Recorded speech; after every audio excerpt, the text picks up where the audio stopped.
As pro-Palestine protests continue to grip Columbia University, police have stormed the administrative building occupied by students on 1st May. Armed with riot gear and zip ties, they have arrested dozens of students.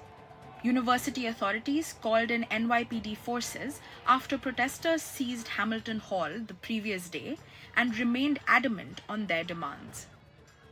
As a final measure, the university has threatened to expel protesting students. It has begun suspending students who refuse to vacate encampments after the deadline. Negotiations to reach a deal between the administration and protesters have failed. University spokesperson Ben Chang outlined the consequences in his statement. Now, students occupying the building face expulsion. Protesters in the encampment were informed that their participation violated numerous university policies.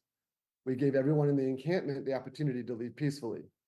By committing to abide by university policies, they would be allowed to complete the semester. Students who did not commit to the terms we offered are suspended. Those students will be restricted from all academic and recreational spaces and may only access their individual residence. Seniors will be ineligible to graduate. The building occupation began on 30th April night when students of Columbia University broke windows and entered Hamilton Hall.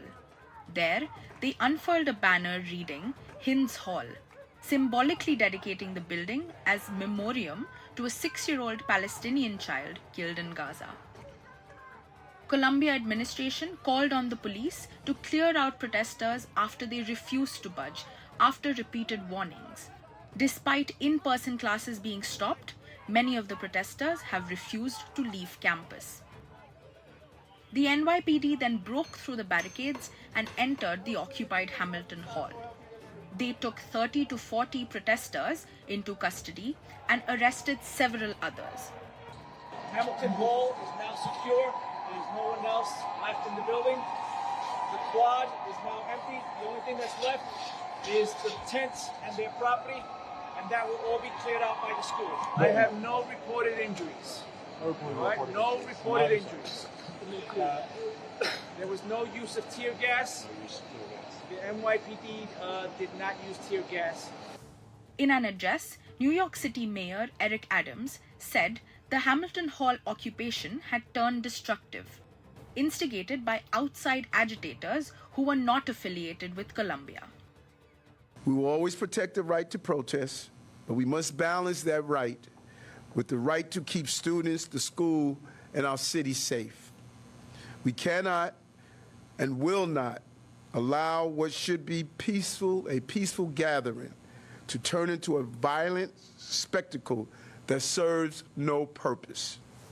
The demands of the protesters are yet to be met. Earlier this week, University President Nemat Minouche Shafiq said that Columbia would not divest from finances in Israel. Instead, she offered to invest in aid for Gaza and make Columbia's direct investment holdings more transparent. While the situation at Columbia was relatively peaceful, the same cannot be said for University of California, Los Angeles. Violence broke out at UCLA encampments between pro-Palestinian and pro-Israeli protesters, with physical violence, things being thrown, and fireworks set off.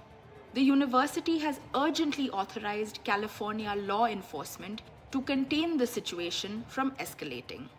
Most university protests around the world continue to be peaceful, as students keep up the pressure on administrations to divest from Israel. This is Debanjali Biswas for NDTV.